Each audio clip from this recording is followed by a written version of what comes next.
Good afternoon, everyone, and welcome to this Employment Committee meeting. I'm Councillor Cal Corkery, the chair of this committee. It's the first committee meeting I'm chairing since been appointed as chair at the council AGM. So bear with me if I'm kind of just working out the process. I think I've got it relatively straight in my head, but you never know what happens. So firstly, just going to kick off with a couple of housekeeping announcements as per usual. So in terms of the fire alarm, if the continuous fire alarm sounds, please evacuate the room and public gallery by the stairwells. Do not attempt to use the lifts, and please assemble at Queen Victoria's statue in front of the civic offices. In order to comply with the Guildhall Trust fire marshal regulations, if you signed into the Guildhall, please remember to sign out when you leave the building after today's meeting. May I also draw everyone's attention to the fact that this meeting will be live streamed and that the camera zooms in to show the speaker. This is linked to the microphones, therefore can I please remind all attendees to turn their microphones on to speak and then off again once you've finished speaking.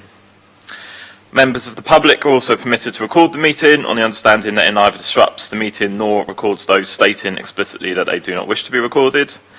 And please be advised that the public seating area is not in view of the camera used to webcast this meeting. We haven't got anyone up there anyway. So, just before we get into the deputations and the bulk of the agenda, if we just go around and do a round of introductions, just so everyone is clear about who everyone is and what their role is here today. As I said at the start of the meeting, my name is Councillor Cal Corkery. I'm the chair of the committee.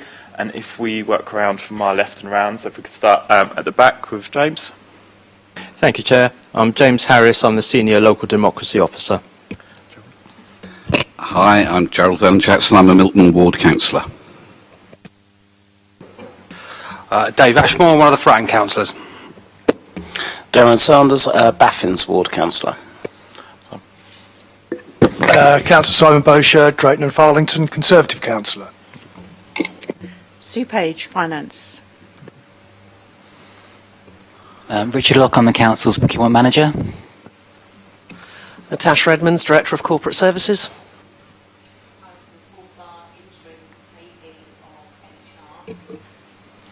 Thank you all and welcome. And next is the deputation. So, Rich, this is your section here. Do you want to come forward to... Are you giving a deputation, sorry, or have you just come to observe? Okay. Yeah. Okay, that's fine. So in that case, do you want us just to get it read out, or do you want to read it out?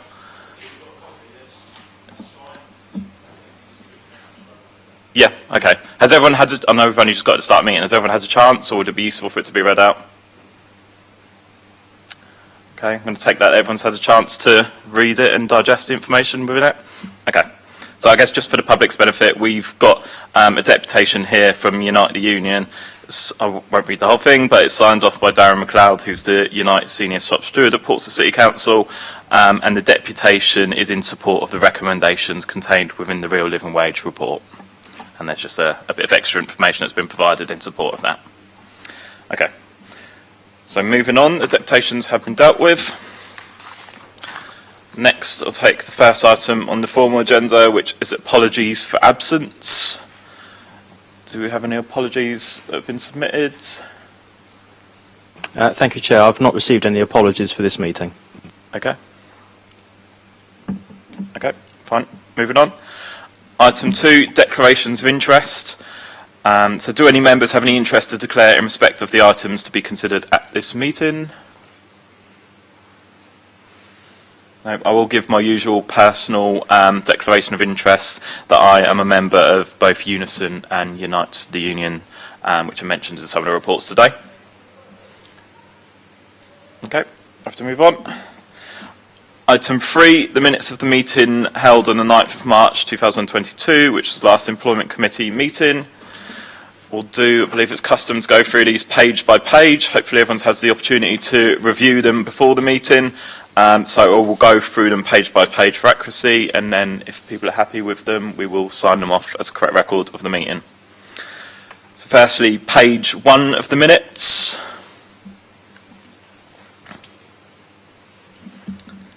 Okay, agreed. Page 2 of the minutes.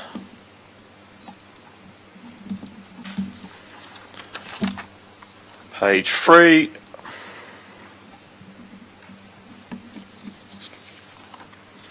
And lastly, page 4. Chair, on page 4, I wonder if you were able to give us an update on item 11.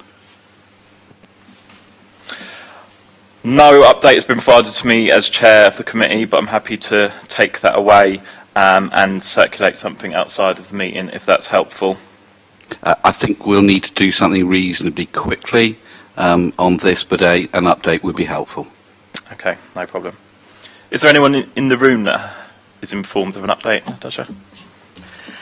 Yes, I'm aware that the Chief Executive is in the process of preparing a report for the committee to discuss with yourself as Chair, with a view to bringing a report back at the earliest opportunity.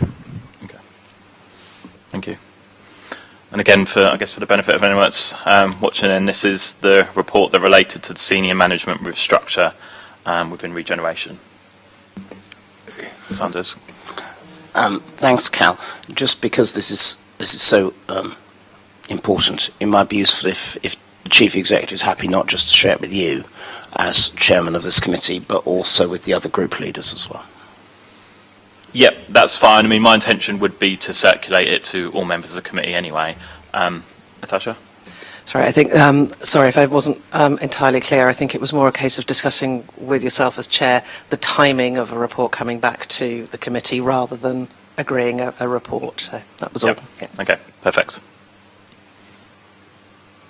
And just a general point on that in terms of information sharing amongst members of the committee, I'm very keen to have kind of an open door policy as chair of the committee. So if there are particular issues that relate to the remit of the committee that members of this committee would like to see reports brought forward on, or there's something maybe that's more appropriate for an offline conversation, then please do feel free to get in touch with me as chair, or of course the officers, in order to have those discussions. Councillor Bosher. Thanks, Chairman. Just on the time frame of earliest opportunity, which doesn't really put a time frame on it at all. Our next scheduled meeting is the 15th of September, which essentially will be 6 months since we asked for that. I think it is eminently reasonable that earliest opportunity becomes 15th of September, and I don't know whether the rest of the committee agree with me or not. Simon, can I disagree with you? Because I think we need to have it sooner. And therefore, I don't disagree with you on that. And therefore, I would suggest that, because I think it's urgent, that we will need to meet before the 15th of September to look at this, either this month or next month. I suppose we can put a long stop date to the 15th of September, but personally my view is the people working in traffic have been working extremely well over the last few months, and I think they've got proposals of how things would work well for the City Council, but I think to keep them hanging on till the 15th of September might be too long, so I would suggest we should try to get this done quicker than that, even if that means an additional meeting. I don't disagree with that, Chairman. I just looked at the next scheduled dates and suggested that 6 months was perhaps more than enough time to actually do that, but if it's the will of the committee to go with a special meeting to consider that, I'm happy to support that.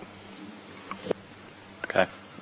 Yep, I'm seeing nods. Do we think that's feasible? I think so. It is. I have actually recommended to the Chief Exec that we look to schedule something towards the back end of July or early August, if that's possible, and if the committee are in agreement with that. Okay, perfect. Yep, so if we proceed on that basis, is everyone happy with the rest of the contents of the minutes? Okay, perfect. I'll sign off as a correct record of the meeting. Thank you. Right, moving on, the next item on the agenda relates to the real living wage reports. It's pages 11 to 20 of your packs, I believe. Item 4 on the agenda.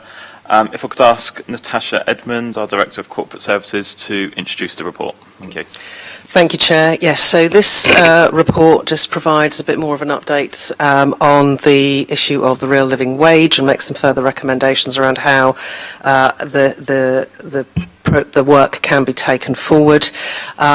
It sets out some of the benefits that there will be from accreditation, particularly focused on the adult social care market, which is where we believe the biggest impact will be from the supply chain point of view.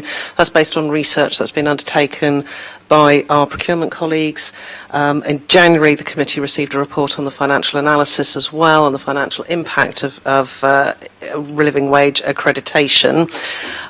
There are some benefits, a number of benefits that the supply chain and the market would see from real living wage accreditation.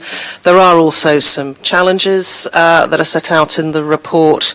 The current economic context is also set out in terms of the market conditions, which have become more challenging since January, and that financial appraisal was presented to this committee, along with some changes that are happening within the social care sector that could give rise to further costs that are as yet unknown, but are enshrined in the Health and Social Care Act.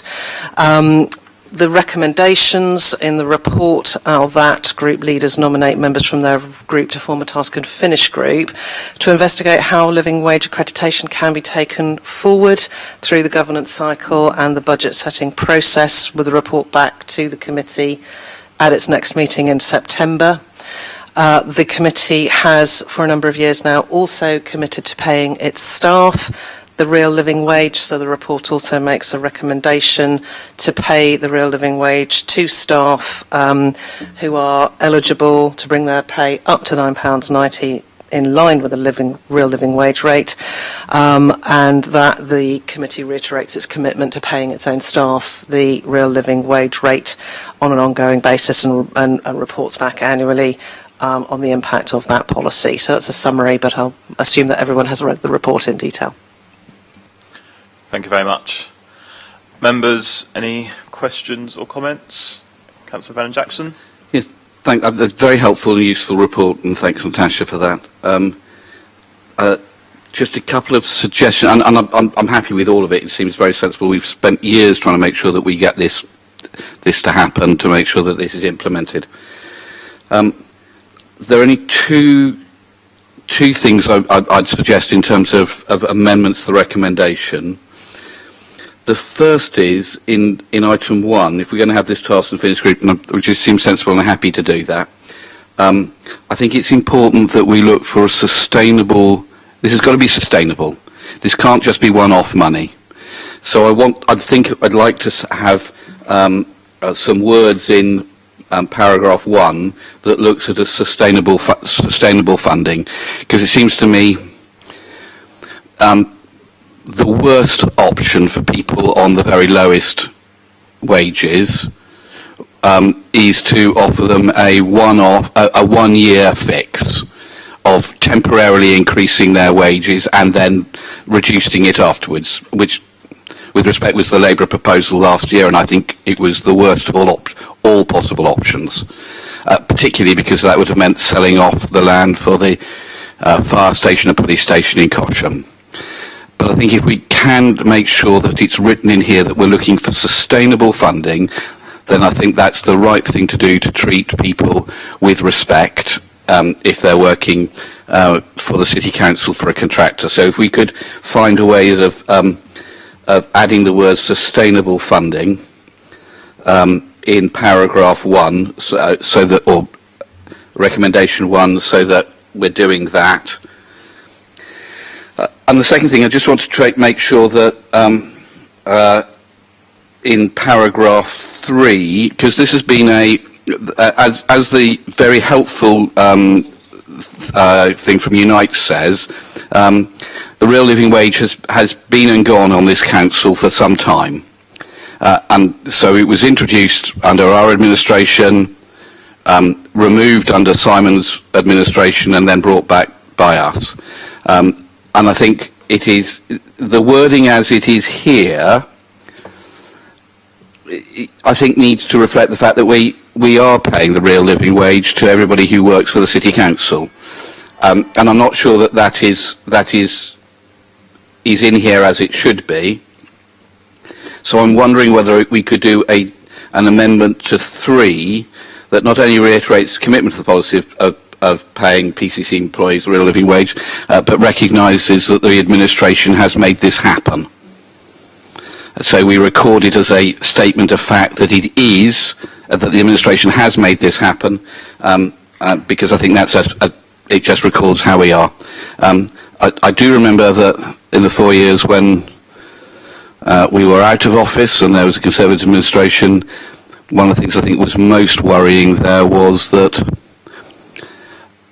people who we had put onto the real living wage, the people on the lowest salaries, had their salaries frozen for 4 years, while everybody else in the council had a pay rise given to them through the National Pay Awards.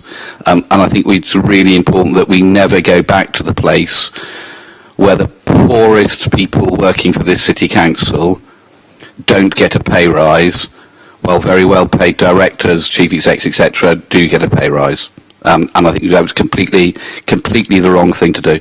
So I think it's with those 2 amendments, and I'm sure James can produce a series of some words to reflect that. I think that's entirely supportable, and it's a good report. And thank you. Thank you, Councillor Van Jackson. Just so we're clear, I think that the change to the first recommendation is clear for me about what it is you're proposing, although I guess we need to work out exactly where those form of words fit within that.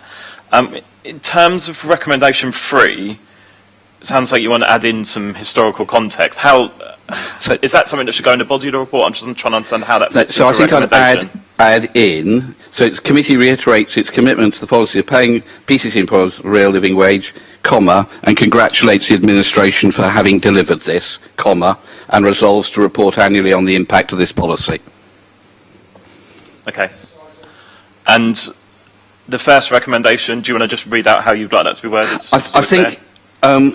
I think in there, if you do, group leaders nominate people to form a task and finish group to investigate how the real living wage accreditation can be brought forward with sustainable funding through the governance cycle. I just want to have the word sustainable funding in there so that we don't do one-off funding. Okay. That's fine. Thank you, Councillor Van Jackson. James, are you happy with that as a form of words for the 2 recommendations? If that amendment's duly proposed, seconded and voted through by the committee. That's possible if we do that. Okay, that's fine. So I guess we'll take that as a proposal of Councillor Van Jackson. We'll hear other comments and questions, and then at the end of that discussion, we'll come back for a vote on those amendments and then on the report, either amended or otherwise. Is there anyone else who wishes to comment or ask any questions? Councillor Sanders. Thank you, Cal. Yeah, like Gerald, I'm happy to second what Gerald has proposed.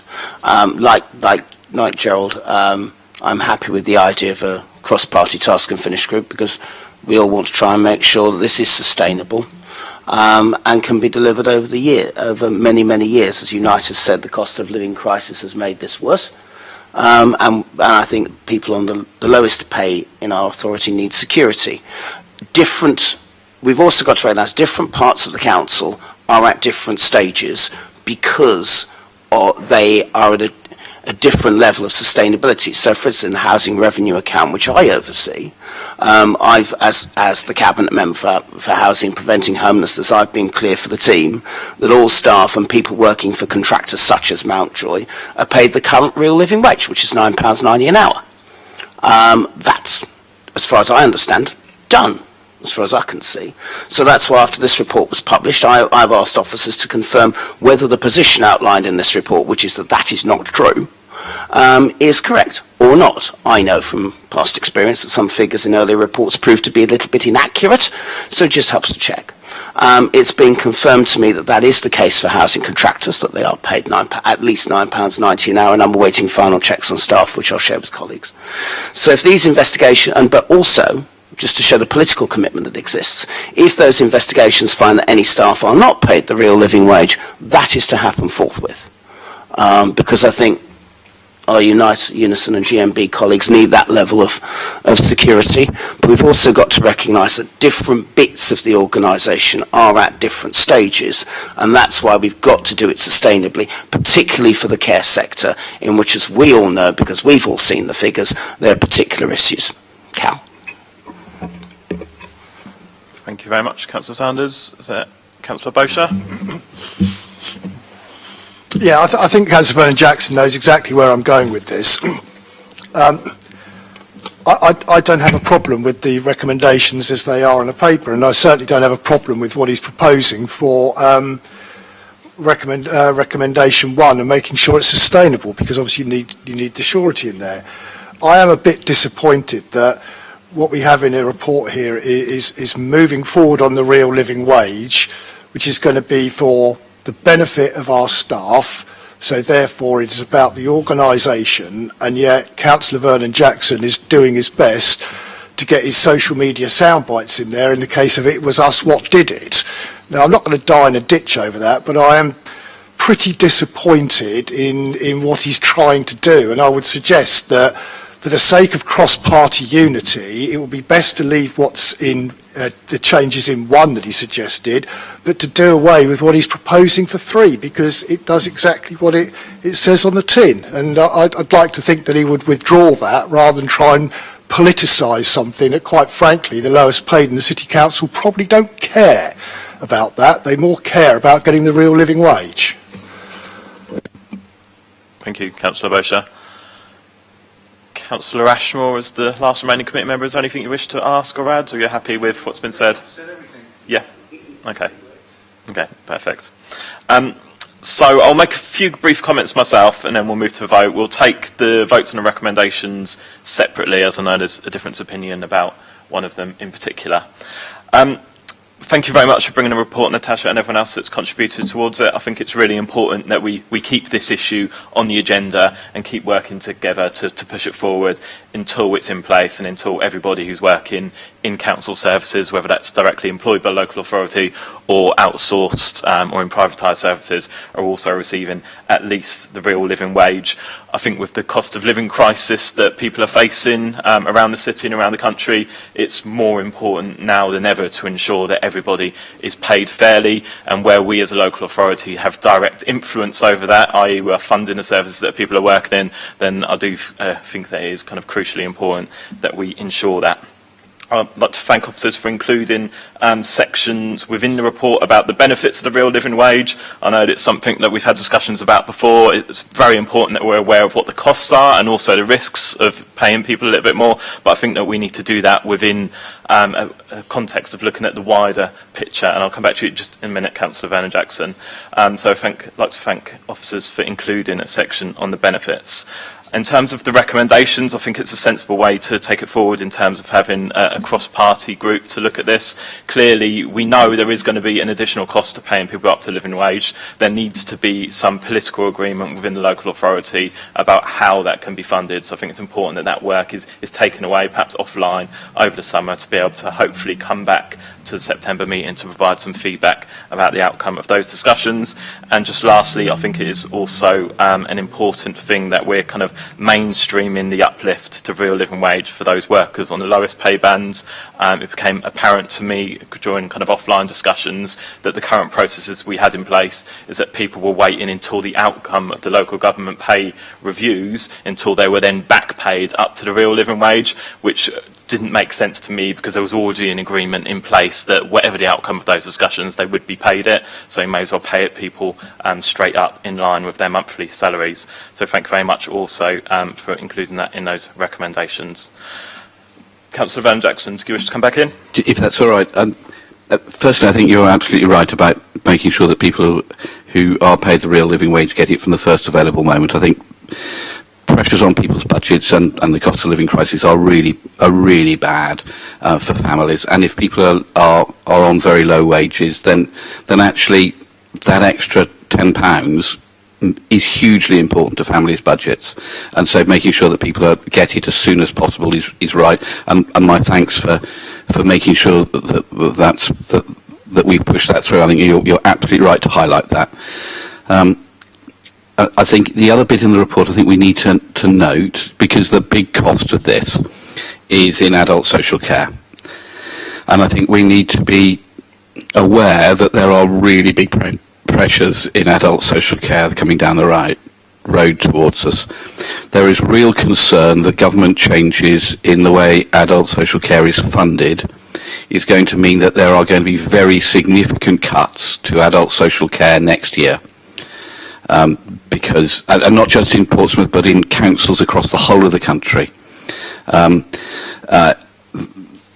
councils have been extremely successful about negotiating block purchases of beds in care homes and with residential care agencies, and therefore have been able, because we buy in large quantities, have been able, like in with a supermarket, to be able to get a lower price because of that. Government are not allowing that to continue, and that means that the price that the city council will have to pay for services will rise. Now that's going to mean very significant pressure. We're going to need to be advised by Andy Biddle, our Director of Adult Social Care, what the effects of that's going to be. But I think that's still working its way through the system. I think the other bit we really need to be putting on record is the reasons given in the report by private sector organisations for not paying the real living wage. We need to recognise, but I think we have to be explicitly say that we don't agree with them. That if we want to pay the real living wage, it doesn't matter that Hampshire won't, and that might mean people have slightly different pay in Hampshire and Portsmouth, because we want to make sure that we are doing the right thing, even if Hampshire is not doing the right thing. So I think it's useful to have it had in the report, but I think we need to explicitly say we've read the views of these organisations, and we still think it is right to go ahead and do the real living wage. It is really right.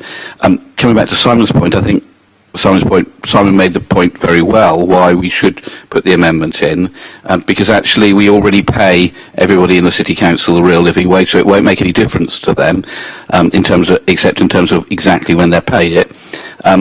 But I think therefore if people don't recognise that the city council is currently paying real living wage to everybody in the employees, then I think it is absolutely right that we are having something in the amendment to say that that is the case. Okay, thank you. Councillor Van Jackson.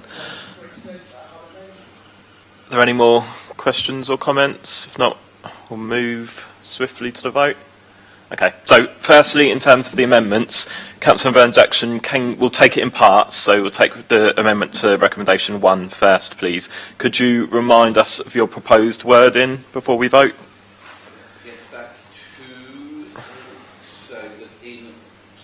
In recommendation 1, that we add in the words sustainable funding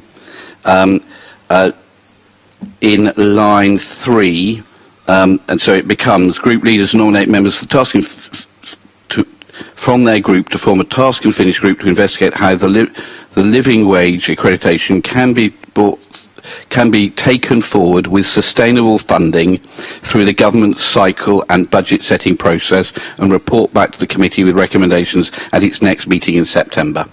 Okay, thank you. And is that seconded by Councillor Sanders? It is. Okay, perfect. So we'll now put that first amendment to the vote. All those in favour? Thank you very much. That was unanimous. That passes and amends the report. In terms of the second amendment, that's to recommendation 3, and again that comes from Councillor Van Jackson. Could you remind us of your proposed wording? So it becomes the committee reiterates its commitment to the policy of paying PCC employees the real living wage, comma, and congratulates the administration for making this happen, comma, and resolves to report annually on the impact of this policy. Thank you very much. And is that seconded by Councillor Sanders? It is. Okay. Again, I'll put that proposed amendment to the vote. All those in favour? Thank you. All those against? And any abstentions? Okay, that amendment also passes. Cal, can I just ask? Yeah. item 2, number 2, it talks about 22-23. This should happen continuously in future years, automatically, without it having to come back here to committee. Do we need to have anything in that says that when the Living Wage Foundation recommends that the rates go up, we automatically do that without coming back to the committee? It might be in there already, and Natasha can tell us if I've misread. Yes, It simply reflects the current rate, but what we could do is add in to recommendation 3 that the policy of paying PCC employees the current real living wage rate, so that reflects whatever that current rate is. And should be implemented. Because it changes every year. Yeah, exactly. And I just want to make sure that we get it in automatically, so we don't have to make...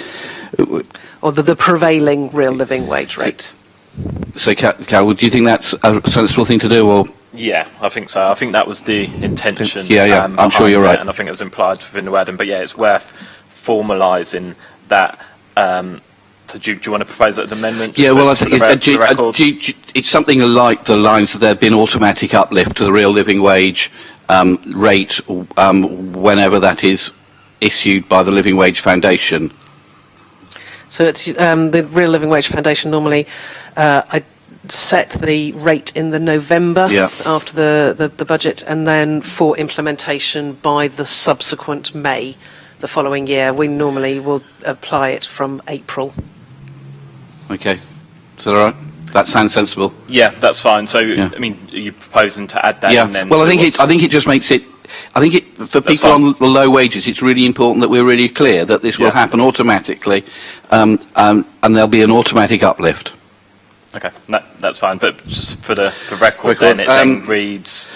and that there'll be an automatic uplift to the real living wage as defined by the Living Wage Foundation each year.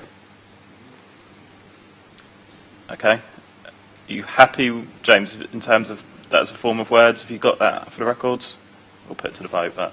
It might just be clear just for all present if the entire recommendation was just read out as amended, just so that everyone's clear what they're voting on. Yeah. Okay. So, the committee reiterates its commitment to policy of paying PCC employees the real living wage and congratulates the administration for making this happen, and resolves to report annually the impact of this policy, and that real living wage recommendations from the Living Wage Foundation will automatically be uplifted for PCC employees each year. Does that sound right, Cal? Turn your microphone on, please, Simon. Perhaps I'm being a bit of a pedant here, but we've already amended and voted on recommendation 3. I hear what you're trying to say, and I don't disagree with it, but would it not be better to actually add that to recommendation 2, which hasn't been amended, and then at least we've got the... We're not going to fall foul of Peter Bolf and his baseball bat if we're not careful. I'm hoping Councillor Sanders has formal words for us here. Well, I can't vouch for that, but I'll give it a go. So, yeah, I agree with Simon. It's actually the best place for it, guys. So what I'm suggesting is that at the end, so I'll read out the second recommendation as it is now with my words added at the end, if that's okay, which is for... sorry about that. Which is for, so recommendation 2 is for PCC staff currently in receipt of pay below the 22-23 real living wage rate to be paid an uplift to £9.90 to bring their rate in line with the current RLW rate, pending RLW rate. It says pending the outcome of the national pay negotiations. What we're trying to avoid is connecting it to the national pay negotiations. That's fine. So replace pending the outcome of the national pay negotiations. Because they can go on for years. That's okay.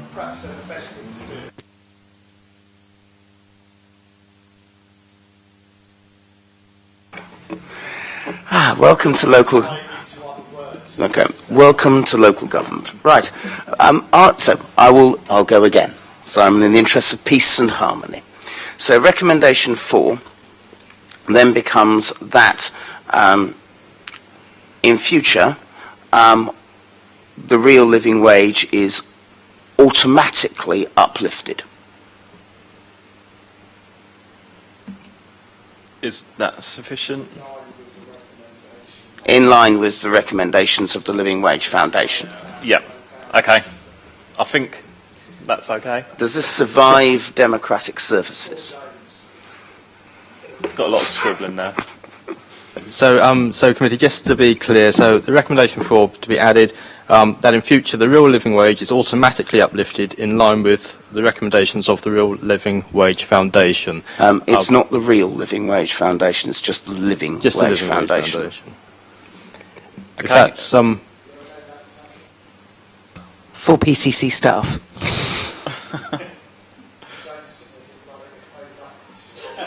Okay.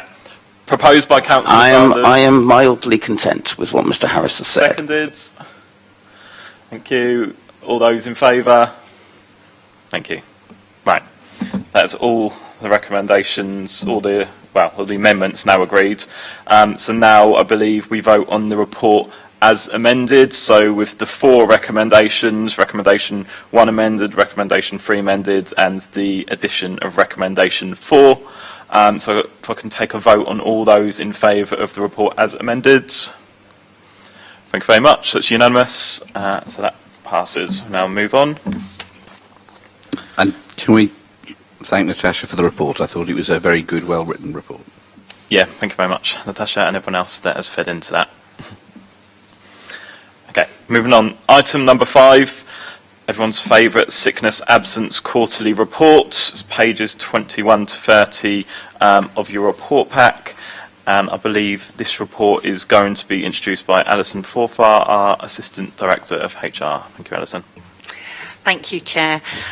So just giving you an update in terms of comparison to the last quarter. Figures of sickness absence have slightly increased, albeit the decrease was slightly down in comparison to the start of the coronavirus pandemic.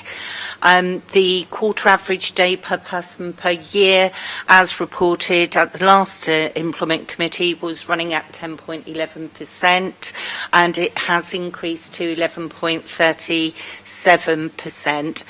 The long-term sickness absence has slightly increased, not significantly, but enough for us to be aware about, is 6.2% to 6.27%. And the short-term increase in comparison to last quarter reported, 2.16 to 2.82. Full breakdown of all of the stats obviously are within the appendices within this report. Interestingly to note, we've ranked the sickness, and the top 3 ranked sickness reported this quarter still stays with coronavirus. Second one is stress, anxiety and depression, and the third one is musculoskeletal, which is lower limb. Excuse me. However, having said that, if we actually combined the musculoskeletal, get my words out there, for neck and lower limb, actually those reasons for sickness absence would be ranked number 1. So in terms of what we are trying to do to mitigate some of the sickness absence, but equally so to be able to support our staff, is we have been running some quite successful campaigns at the moment, which is attributed to our wellbeing activities. So we know they're relatively successful because the computer analysis people actually can report back to us, which is really good data intelligence, and evidence is our friend. We can report that campaigns promoted on, we've been having a hit rate of 57% of those various methodologies we've been approaching to supporting our staff with health and wellbeing. So I won't go through it all verbatim, but I think interestingly enough is the various types of methods that we are approaching, because we understand people have different needs, and these are various ones. So we have toolkits, guidance, we have hotline, we've got a very successful employee assistance programme, which is a confidential service, and we have recognised some of the more pressing issues due to mental health. There are key ones, and we've talked today about the cost of living. So we have focused on supporting our employees by recognising, number one, financial pressures have significant health significant effect on your mental health and well-being, and so therefore we have set up mechanisms whereby people can get support in how they can manage and signpost to some support, albeit it's never going to solve the whole issue of some of the financial pressures that people are suffering at the moment.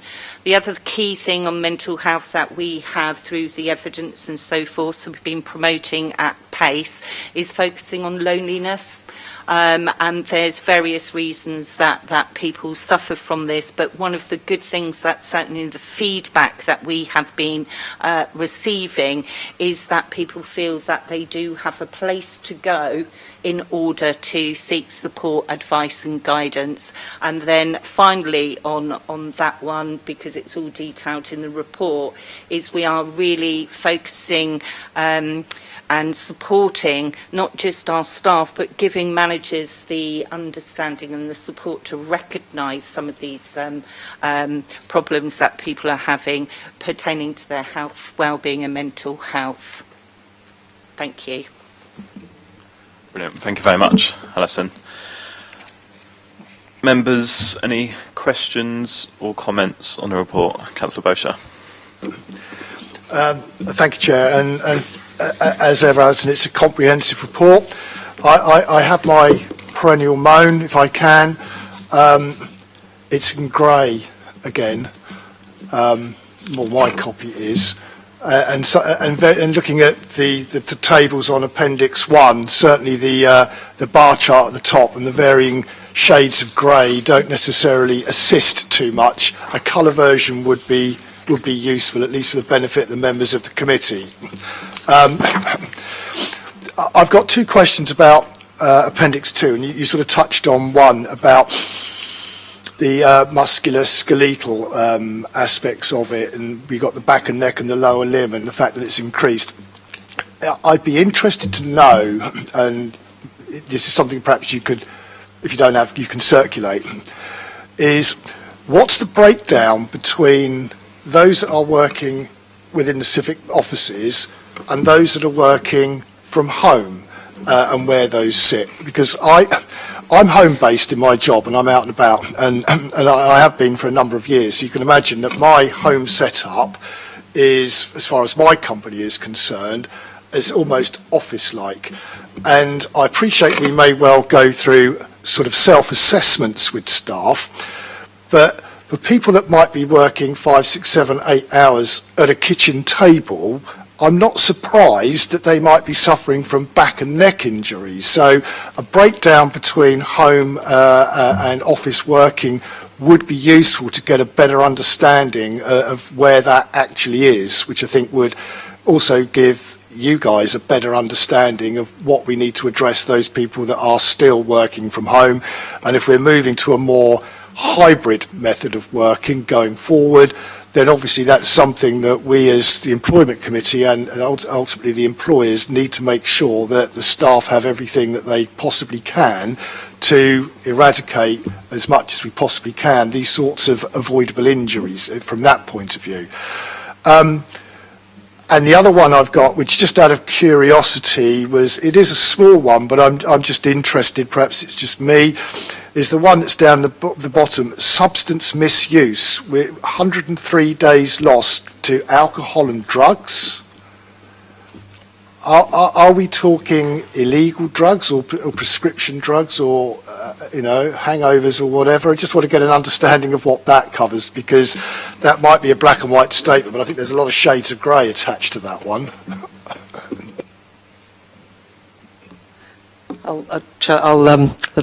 There's a long and a short answer. So the short answer to the issue on alcohol and drugs is I don't know, but we'll go away and investigate and come back to you. With regard to the upper and lower limb absences, it's not so straightforward as a working from home versus civic office. The predominant conditions for upper and lower limb absences are in actually jobs that are not desk-based. They are jobs that involve physical people handling, manual handling. So a lot of that will be in the adult social care space. Some of that will be in services such as Green and Clean, where there's a physical demand on the job. So absolutely, we can get that broken down a bit further. One of the things that we did commit to in the previous employment committee was to provide a lot more granular analysis around this data.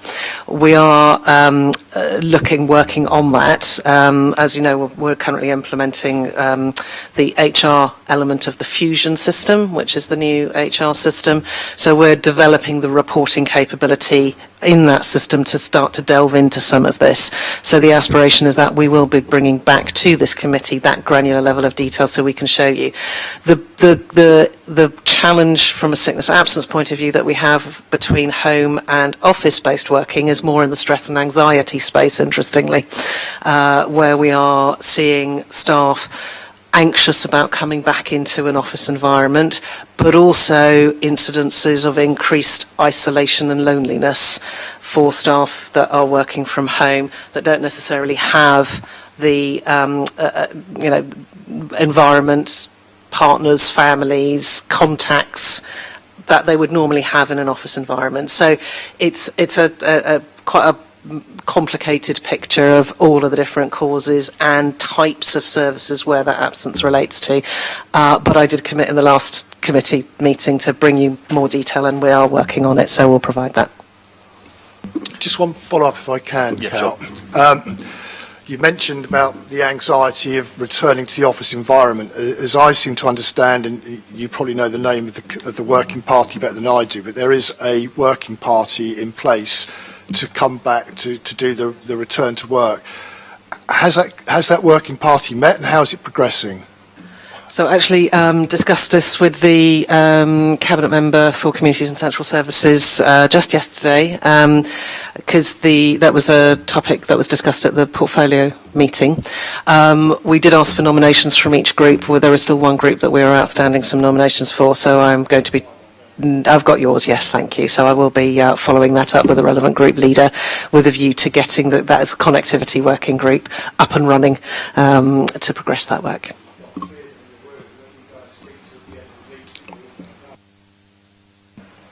Thank you very much. Any further questions or comments? Councillor Sanders? Thanks, Cal.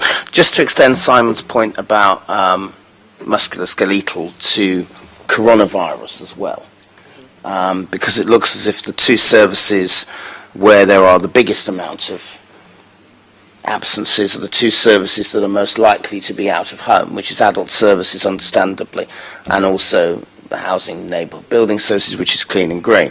So Cal and I have been on a meeting this morning with an officer who unfortunately has the virus. Luckily that was online, which shows some dedication of some people.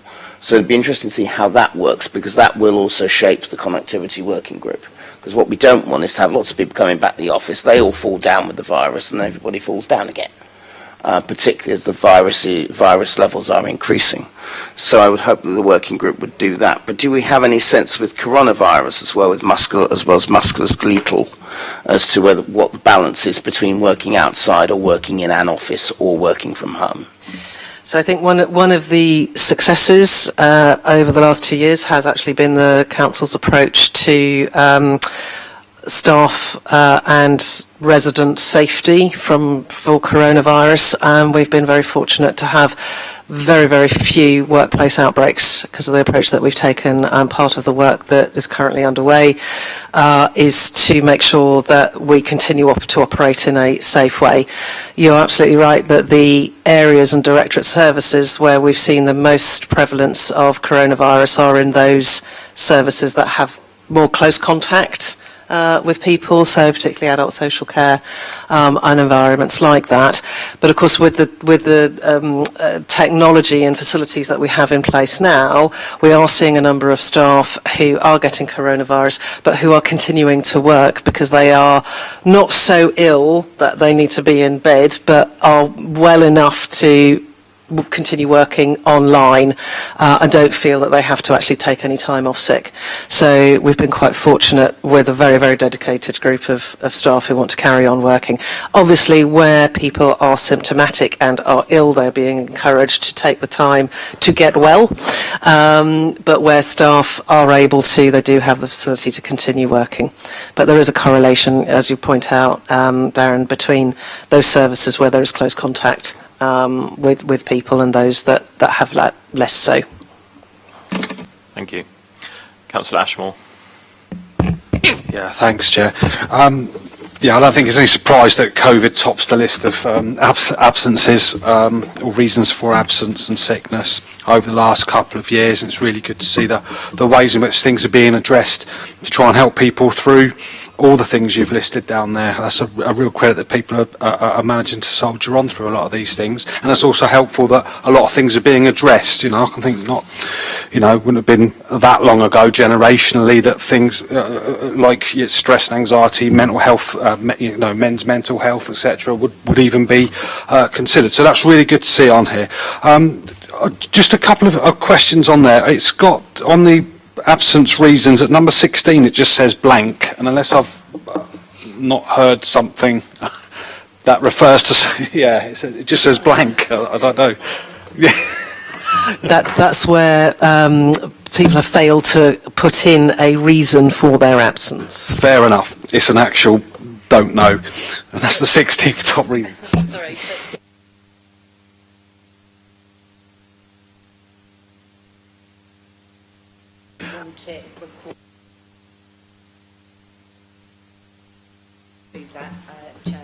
Okay, and obviously that's a really good and mature thing that we're doing there, because obviously not everybody wants to fill it down. The only other thing I've got is, I know it wouldn't go down as an absence, but when we're talking about things like online working or people that have COVID and can't come in, if they can't come in and they have COVID, but they can still do online meetings, how does that get put down? Is it like they're sick, but they're still working? Is there a particular designation for that? If they're still working, they're still working. They're not sick. Fair enough. But I don't know if it's useful enough for us to have it as a kind of, had it, just so we've got a record of it. We aren't able to record that, and it's down to the individual if they are sick.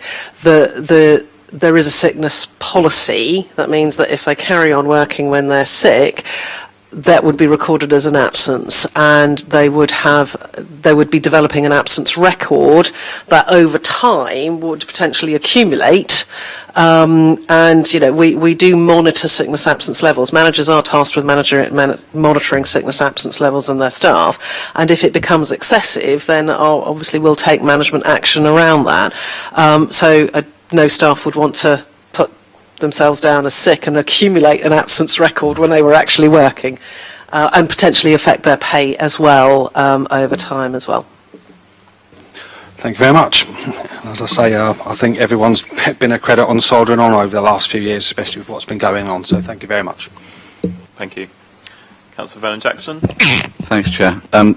Just a request, I just wondered if it might be helpful at some point to have a report on the Occupational Health Service in terms of what they do to help people back into work, but also the work they do, I think, to support managers if that's not possible, to try to make sure that we get a proper outcome. But I just think just a better understanding of it might be really quite useful, if that would be okay. Yep, that sounds like a sensible suggestion to me, and I'm seeing nods from officers, so I think we can look at bringing that to a future meeting. Thank you. Any further questions or comments on this report? No, okay, so just quickly for me, thank you again for bringing the report. I think it is useful for us to understand on an ongoing basis how sickness is affecting the workforce and what those knock-on impacts may well be on services. I think it's also really useful to get an insight into the health and wellbeing support that is made available to staff to try and ensure that any avoidable sickness perhaps is avoided, and kind of ensuring that our staff and our workforce are looked after as best we can. So thank you very much for bringing the report. We'll now move to recommendations, and then after recommendations, and we've taken a report, I just want to have a quick word about how these reports might be brought forward to future meetings. So, members, it is recommended that the Employment Committee notes 1, the levels and causes of sickness absence over the last quarter, 2, the activities and interventions undertaken to support attendance, and 3, the changes in absence levels across the organisation. Is the report noted, members? Agreed? Yep, thank you very much. Just a quick note then in terms of how these reports are brought forward to future meetings. One of the discussions I had with officers since becoming chair is about which reports come forward to meetings and ensuring that we've got an appropriate mix, an appropriate kind of schedule over the course of the year. One of the questions I asked as part of that is why we have sickness absence reports on a quarterly basis. Is there a good reason for that, or is it more perhaps historical convention, the way things have always been done? The impression I get is maybe it's more the latter, and I think from discussions I've had with council officers that there may be benefit perhaps to changing that schedule. My suggestion would be to 6 monthly, on the basis that then perhaps gives us a longer period of time over which to monitor trends. I think if you're looking at things quarterly, it can be hard to see the bigger picture there. And also discussion around that perhaps freeing up capacity within those 6 monthly reports to delve a little bit more into the detail and provide more analysis rather than just presentation of data, a better understanding of exactly what the trends are and some of those kind of underlying factors within that. So, I mean, that's my suggestion as chair. I do want to obviously do things in a kind of collective and transparent manner. So if there are views within the room, please do let us know. If you feel strongly that it should be quarterly, then do let us know. But I personally think that moving to 6 monthly would be beneficial to us as committee and beneficial to officers in terms of looking at this in a kind of constructive and effective way. Is there any opposition to moving to 6 monthly reporting, Councillor Bosher? I'm not opposing it. I'm quite happy with it. But I would suggest that if there are any questions that come out of a sickness report that need addressing, that we ain't waiting 6 months to get that answer. That should come back as something separate at the next meeting, if you see what I mean. Yeah. That normally happens with the gas committee, where we could get minutes with questions that were raised, and normally when we get to the next meeting, those questions are raised in the minutes, so to speak, and where possible, there is a bolded response to it where they've been away and found the information. So that might be a useful way of adopting it. I wouldn't want to think that we're going to wait 6 months for any feedback that we had, but I'm happy with the fact that it is quite detailed. It probably takes an awful lot of officer time to understand it, and doing it quarterly probably is a stretch. Yeah, I think that's a sensible suggestion, and I'm assuming that's going to be possible. Get nods. Okay, yeah, so we'll adopt that as our practice moving forward, then move to 6 monthly reporting, but at the next meeting after those reports, we will pick up any outstanding issues or questions. Thank you. Okay, moving on to the next item on the agenda, we've got item number 6, which is the Trade Union Facilities Time 2021-22 report on pages 31 to 42 within your packs. And again, I think we're looking to Alison to introduce the report. Thank you. Thank you, Chair. Trade union facility times. This report is a statutory obligation, and that is something of which we have to report accordingly. The report is published on the PCC website, and obviously the report on trade union facility time is maintained on the government website as well. So in terms of trade union facility time, we have 13 trade union people that are using the facilities time, which is funded. The funding of that is 75,000 per year, which is something that the organisation finds invaluable in the positive, proactive and collaborative working relationship that we have with trade unions. So that's all I've got in terms of that. As we know, it's a statutory obligation to have that within the report. Thank you. Thank you very much, Alison. Questions or comments? Councillor Vanu-Jackson. Well, thanks. It was a helpful report. I just wonder whether it would be sensible to add a additional recommendation to thank the trade unions for the support they do give in the successful running of the City Council. Being a pedant again, it's an item for information only. I think you can put it in the minutes, and I don't disagree with that, but there are no recommendations attached to an information-only report. I've got some recommendations in my agenda for this item. I have 1 and 2. I was going to make a recommendation 3 where there are already 2. But wherever it appears so. But as long as I think we just need to recognise that actually it helps the running of the City Council to have good relationships, constructive relationships with trade unions. Yep. I'm going to defer here to Democratic Services. James, is it possible for us to introduce a recommendation that passes on thanks to trade unions as suggested? I would suggest probably recording it within the body of the minute text rather than an additional recommendation. Whilst we do have 2 recommendations, they are both recommendations that recommendations 1 and 2 are noted in effect, so it's not a decision as such. I'm trying to note our thanks as well.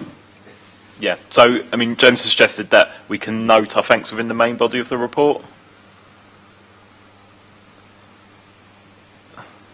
I think it's better as a recommendation, but I'm not going to die in a ditch. Let's go with the steer of Democratic Services, seeing as that's what they're here to support us with. So let's come back to that. Let's take questions or comments, and then we'll try and resolve that once people have had a moment to dwell on it. Natasha, did you want to come in on that point?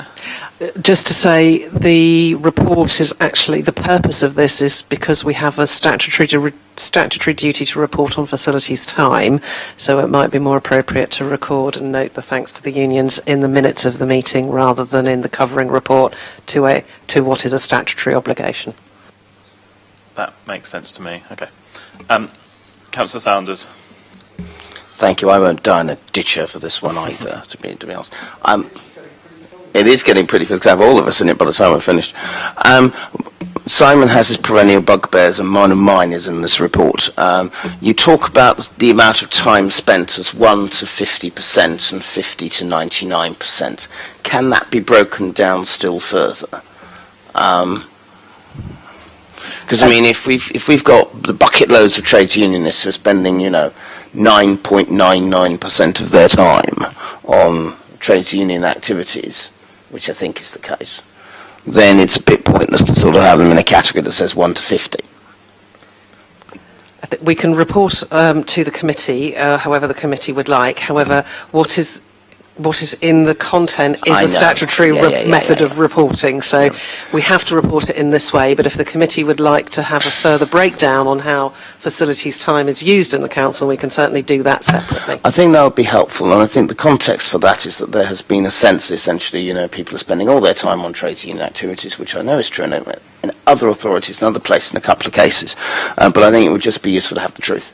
But yes, I know this is how we have to do it statutorily.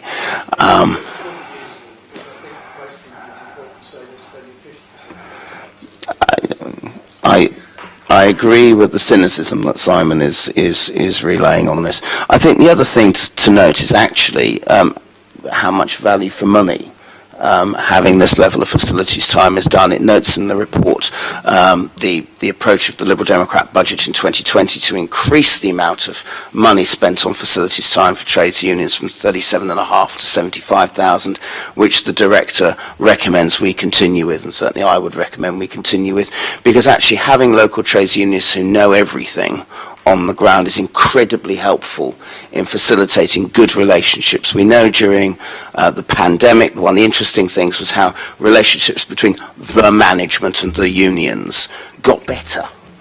And actually that led to a better authority. And that's why certainly I would support the view of the director in that. We can't probably note it in a noting report. But certainly it seems a better way forwards, and it's more productive for everyone. So just again to thank the trades unions for their help in making sure we're a better authority. Thank you, Councillor Sanders. Any additional questions or comments? Councillor Jackson. So, if that's all right, I just wonder if at some point it would be helpful to look at whether the facilities time that trade unions, we fund for trades unions, saves the council money or not. Because it's been a consistent question over years. My feeling is that the help they give with disciplinaries and stuff like that means that the organisation works better. But it actually would be quite interesting to see a report that says that or says that I'm wrong. I have asked the unions to progress that piece of work already. So Natasha, I don't think I'm sure the unions can give advice, but it's not a report from the unions, because we will all justify how wonderful we are and how incredibly great value we add to the organisation. It needs to be a dispassionate report that looks at what they say and says, is this accurate or not? So I'm terribly sorry it'll have to come from Alison, being a dispassionate and independent observer.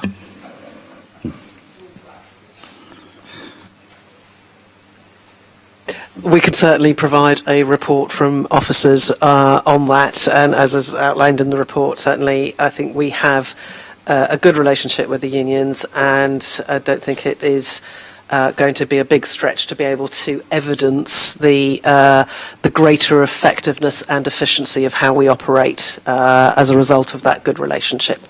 So we can certainly do that. If that would be all right with you, Chair. Yeah, that sounds sensible to me. Thank you. Alison?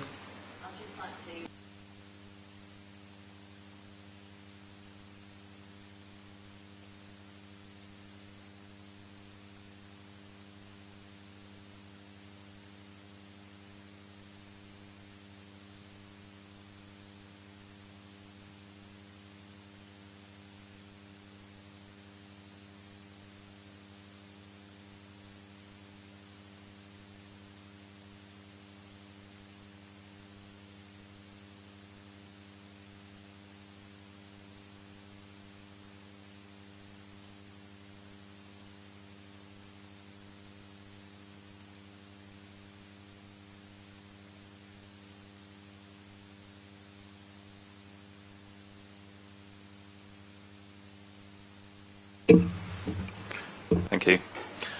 Members, any additional comments or questions on this report?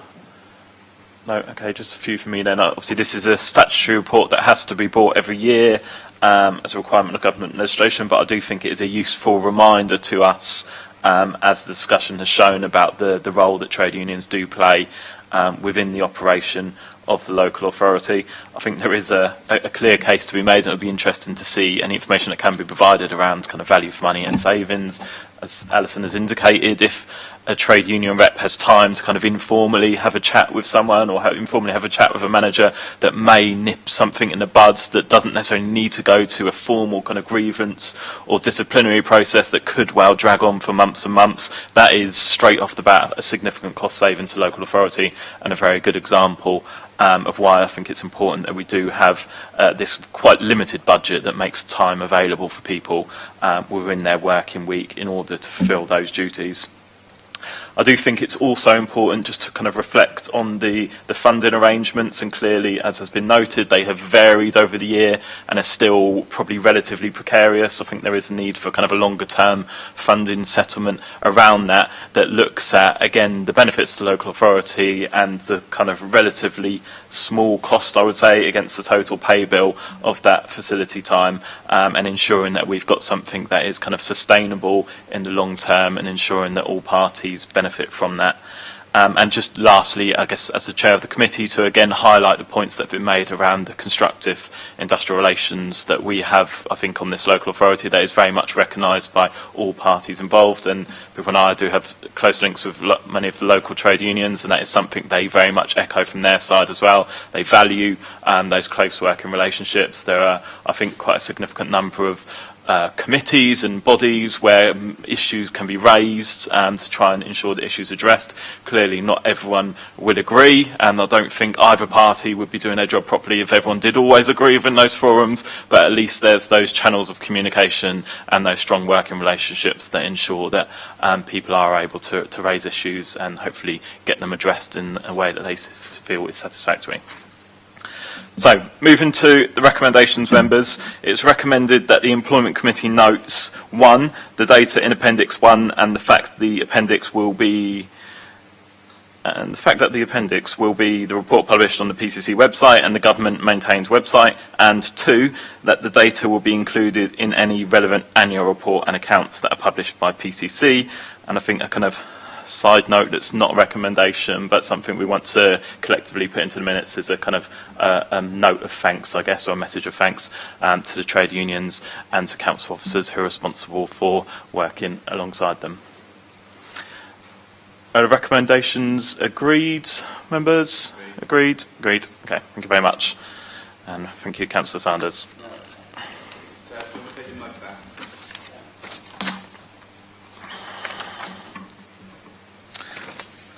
Okay, moving on, probably something that's not going to take us a whole lot of time, I hope. Item 7, the appointment to the Hampshire Pension Fund panel and boards. So, James, I understand you are going to introduce this item. Yep, thank you, Chair. As members who have served on this committee previously will be aware, it's an annual duty of this committee to appoint a councillor to sit on the Hampshire Pension Fund panel and board. The councillor appointed to the position represents the 2 unitary authorities of Portsmouth and Southampton, and there are 2 positions each year, one for the full member and one for the deputy member.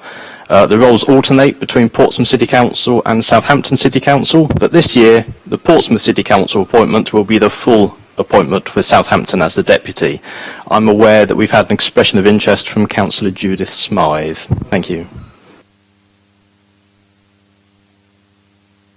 Members, on that basis, I'd like to propose Councillor Judith Smythe to this position. Do I have a seconder? Councillor Van Jackson looks very happy to second that proposal.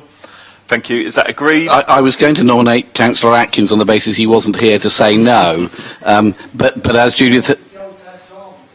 Yes. Yes. So, but if Judith's happy to do it, that's great. Perfect. So I'm taking that to be agreed by the committee. Thank you very much.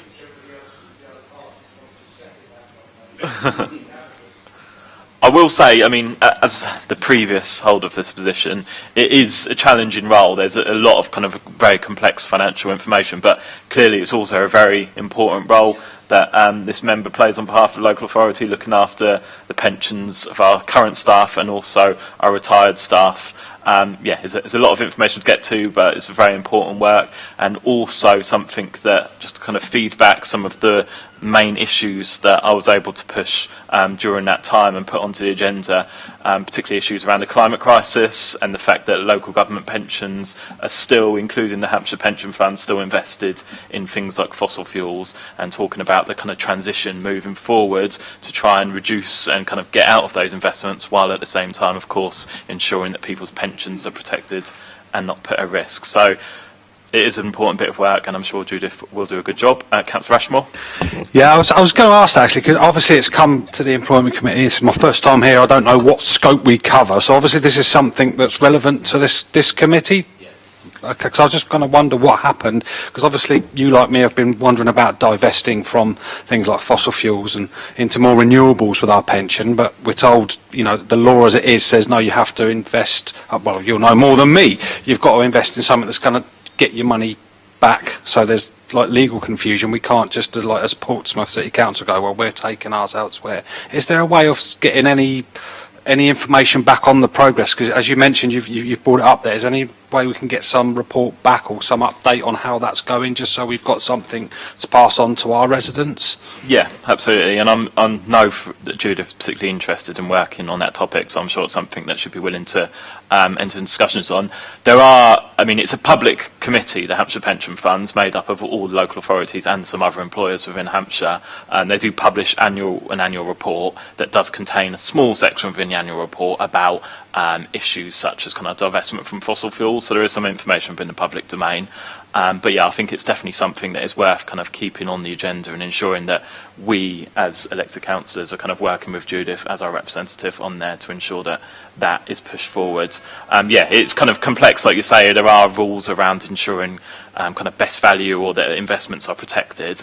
But I think one of the things I found out is that increasingly there is a strong argument that divestment from fossil fuels is the kind of financially beneficial thing to do in the long run, given the trajectory of those investments. Chair, I'm overjoyed that things like that are being looked at. I haven't been on it for years, but I was, and they were very keen to say the only thing they were interested in is the level of profit. I think if they could have invested in things that are illegal but brought big profits, they'd have been very happy to do so. But I found that really restricting in what they would look at in terms of criteria.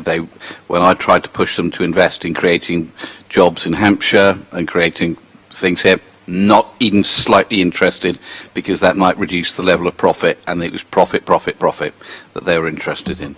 Which is, their job is to make sure that people are able to get their pensions properly, and I think it's one of the things that local government does really well.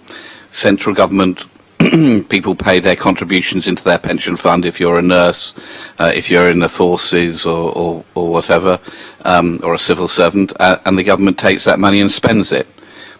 We and local government have done it very differently, so with us we take those contributions that the members of staff pay into their pension, and we save it and we invest it. I think it is an enormous difference between the long-term sensible financial planning that councils do and the deeply irresponsible financial lack of planning that central government does. Thank you, Councillor Jackson. Yeah, and just lastly, I guess to reassure you, the culture and the attitude of the board when I was on it has changed quite a lot from those days, and now it is a position where every single representative is, at least in rhetoric, fully signed up to the climate change agenda. I think sometimes there may be a little bit of a gap between rhetoric and action, as quite often is the case, but certainly I think progress is being made. Okay. Thank you, members. That concludes the business on the agenda for this meeting. I thank you all for your attendance and close the meeting at 3:16. And thank you for chairing it so well. Thank you.